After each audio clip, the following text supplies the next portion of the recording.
Hello there, I'm Robert McKay, the channel, I always say the channel, of course. This time I'll just say the channel is Christianity on the Bottom Shelf.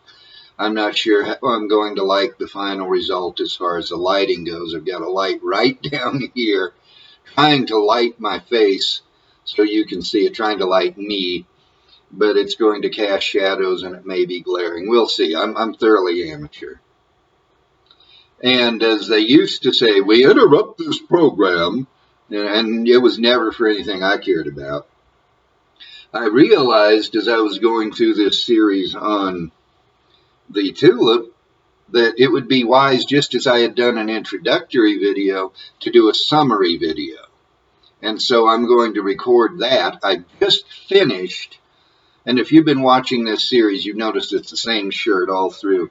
I'm just recording video on the same day. I'm going to record this summary in the middle of the rest. I've done the overview, I've done the T, the U, the L, and now I'm going to do the summary before I forget. These five doctrines then are T for total inability, U for unconditional election, L for limited atonement, which you'll remember I prefer to call particular redemption. There's I for irresistible grace, which I like to call the effectual call. And then P for the perseverance of the saints. Now, I said in the intro video that these all rest on the foundation of the sovereignty of God. You take that away, none of the rest makes sense. You may have already noticed, but if not, I want to point out to you that each of these doctrines depends on the one preceding it. Let's start with the P, perseverance of the saints. If you take away from that any of the other four, it doesn't work. Take away unconditional election and you have no basis for the perseverance of the saints. Take away irresistible grace, you have no basis for the perseverance of the saints. Take away the T and there's no point in unconditional election. And that is one of the things that persuades me that these doctrines are true. Obviously, if they're in the Bible, they're true regardless of anything else. God said it, that settles it, period. It doesn't matter whether we believe it, what God says is true, period. Now, it behooves us to believe what God says. If we don't, we have a problem. But also, God is a God of order. He is not insane. He is not incoherent. He is not inconsistent. And so one sign of true doctrine is that it hangs together. It fits together. Each part fits together to form a whole. And that is the case with these five doctrines. You can envision them as a lamp hanging from the ceiling. There's one off in the kitchen there. You might can see it. I see it on the camera, so you can probably see it on the video. Now, it's not hanging from a chain, but envision, and I'm sure you've seen this, a lamp hanging from a chain.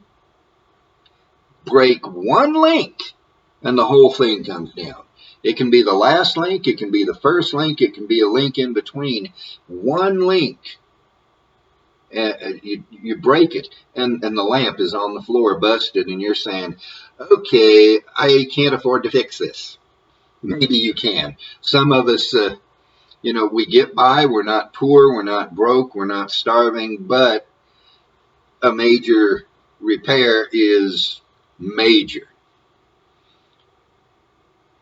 That's how these doctrines are, though. That's what I'm getting at, is that comparison.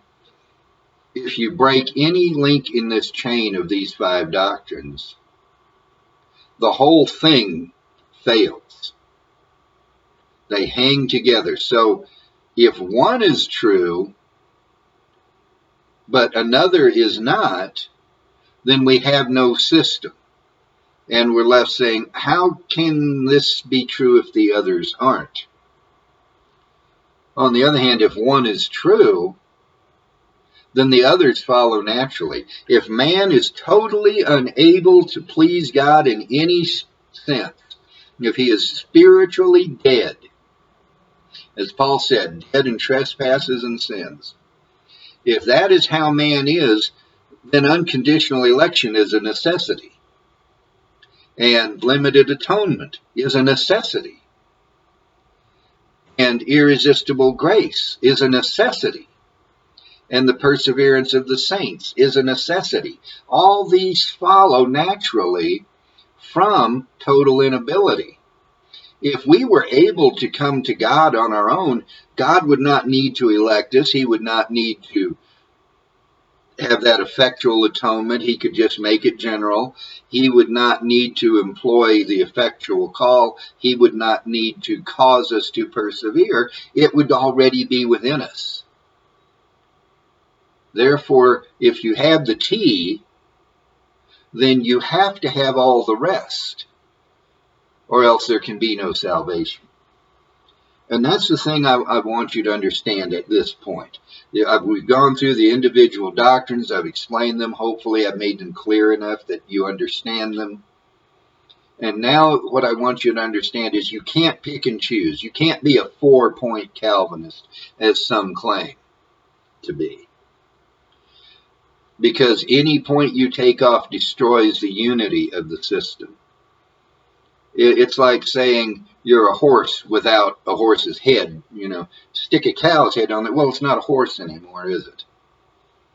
It's like saying, this is my hand, but if I take off this part here and just have the fingers, well, that's not a hand. Whatever it is, it's not a hand. You cannot take out any of these doctrines and have a coherent doctrinal system. They hang together or they don't hang at all. And so on that note, I'll repeat what I've said before. I hope you believe as I do. I hope this has persuaded you, although that's not been my main goal.